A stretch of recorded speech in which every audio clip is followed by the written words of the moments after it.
HP ini adalah model yang berbeda dari Vivo V29i versi India yang diluncurkan lebih dahulu pada September 2023.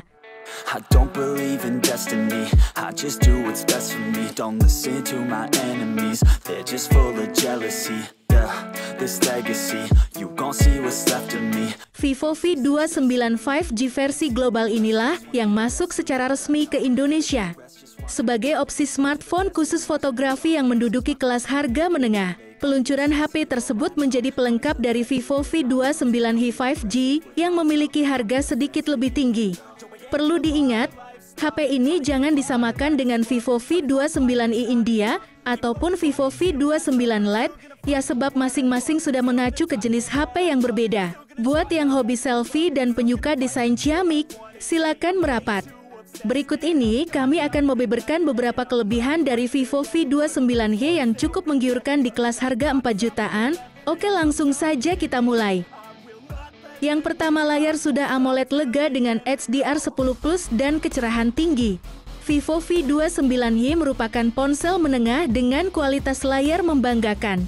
Saya sebenarnya sudah cukup sering melihat panel AMOLED dengan 120 Hz di kelas harga 4 jutaan. Tapi ada satu kemampuan layar Vivo V29i yang bagi saya layak diperhatikan.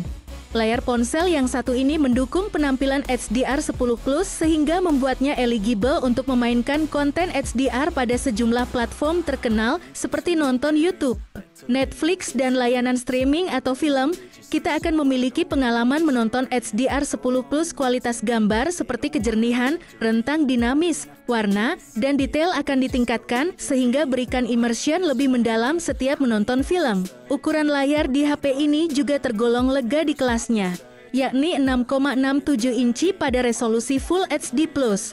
Mengapa terbilang lega? Karena mayoritas HP lain umumnya gunakan panel layar 6,5 inci saja. Dengan layar lebih luas, pengguna pun bisa merasakan pengalaman menonton atau bermain game yang lebih apik. Vivo V29i pun berhasil memiliki ukuran bezel yang begitu tipis, sehingga mencapai rasio screen to body yang tinggi di angka 88,3%. Layar Vivo V29i juga mendukung 16,7 juta tampilan warna. Kontras rasio layar juga layak diacungi jempol, meraih 8 juta banding 1 untuk meningkatkan visibilitas di luar ruangan atau di ruangan terang.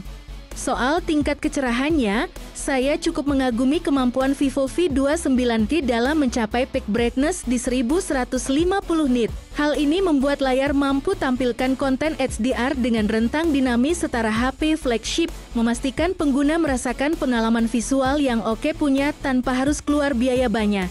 Selain menawarkan refresh rate 120 Hz untuk pergeseran layar 2 kali lipat lebih mulus, Vivo V29i juga menyajikan touch samping rate hingga 1200 Hz yang tinggi.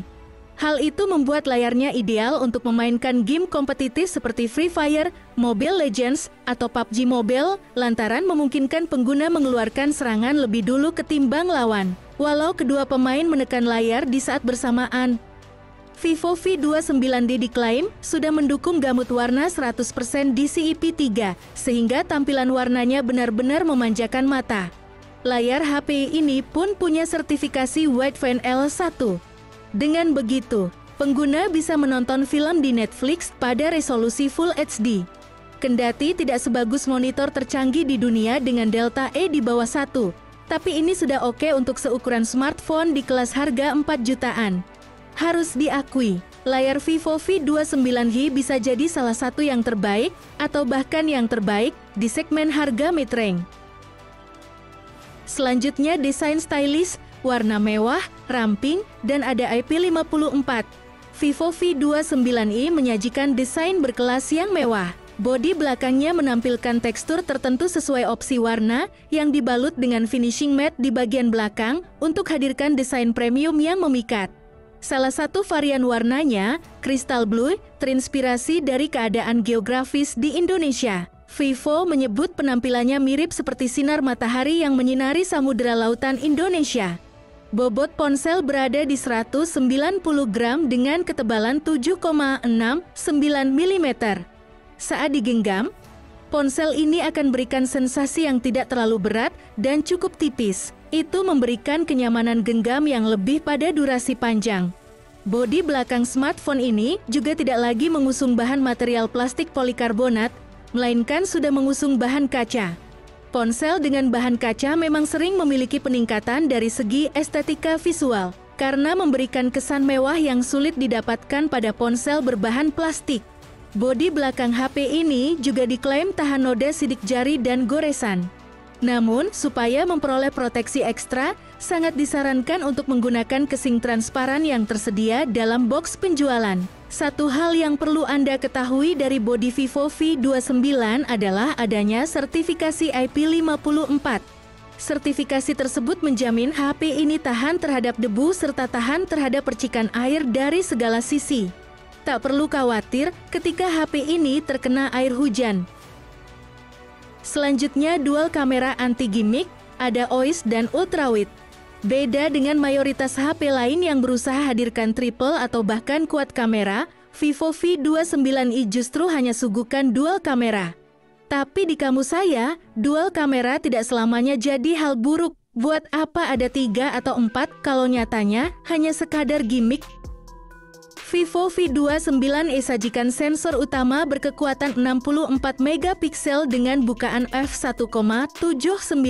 Kamera utama tersebut turut dipersenjatai dengan stabilisasi OIS agar pengalaman memotret di malam hari tetap fokus kendati memiliki proses shutter yang lebih lama. Di bagian kamera pendampingnya, ada kamera ultrawide 8 megapiksel yang memiliki bukaan f2.2 serta ukuran sensor 1/4 inci. Kamera belakang ponsel dapat menghasilkan rekaman video pada resolusi 1080 piksel Full HD pada frame rate 30 fps. Yang menarik dari kamera Vivo V29D adalah adanya fitur Aura Light. Fitur ini sebelumnya sudah ada di Vivo V29. Mekanisme Aura Light sama seperti ring flash di kamera profesional. Ia akan menawarkan pencahayaan ekstra ketika situasinya redup. Tak hanya itu, cahaya ekstra yang diberikan dapat mengubah suasana foto. Pasalnya, pengguna dapat mengatur ton warna cahaya tersebut. Foto yang dihasilkan pun bisa mengalami perubahan suasana menjadi lebih dingin atau lebih hangat.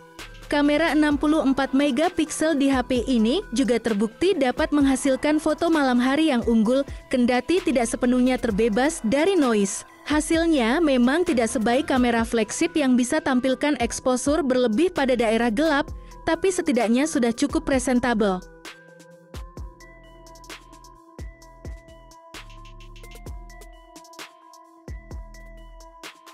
Selanjutnya sudah pakai sensor sidik jari di layar. Ponsel dengan sensor sidik jari di belakang sudah mulai ditinggalkan pada segmen harga terjangkau. Kini hampir semua smartphone murah berbondong-bondong hadirkan sensor di samping, bahkan untuk HP seharga 1 jutaan. Otomatis, ini membuat ponsel di kelas harga mid-range naik kelas. Contohnya adalah Vivo V29Z yang kini menawarkan sensor sidik jari di dalam layar. Sensor dalam layar atau in-display fingerprint scanner hanya bisa diterapkan pada smartphone dengan panel layar AMOLED. Inilah yang membuat sensor dalam layar terasa eksklusif dibandingkan sensor di samping. Sejumlah HP dengan AMOLED di segmen 4 jutaan masih menawarkan sensor di samping, walau begitu sebagian pengguna kadang lebih menyukai sensor di samping. Sebab, apabila sensor terletak di layar, pengguna harus lebih berhati-hati dalam memilih jenis tempered glass agar sensor tetap responsif. Yang terakhir, ketahanan baterainya yang mantap. Sudah jadi kebiasaan HP slim untuk memangkas kapasitas baterai. Semula saya pikir Vivo V29i menghadirkan baterai 4000 mAh. Namun rupanya HP ini mampu hadirkan baterai standar 4800 mAh. Ponsel ini menggunakan Snapdragon 695 dengan fabrikasi 6 nanometer TSMC. Sehingga tidak heran kalau HP ini punya ketahanan baterai yang cukup lama pada satu kali siklus pengisian. Dari dalam box penjualannya, Vivo V29e juga menyertakan charger dengan daya 44W yang bisa mempercepat durasi pengisian berkali-kali lipat ketimbang 10W standar. Kecepatan pengisiannya sudah terhitung kencang karena di bawah 90 menit, 75 menit, 1-100%. Tentu ini bukan termasuk fast charging terbaik di kelas harga 4 jutaan, karena sejumlah ponsel di bawahnya saja sanggup menawarkan hingga 67 W.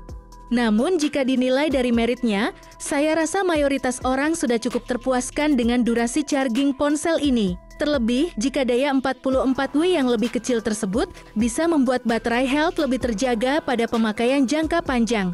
Nah, itulah tadi kelebihan yang kami temukan pada HP Vivo V29 5G. Jika penasaran dengan update seputar HP, jangan lupa berlangganan di saluran YouTube kami.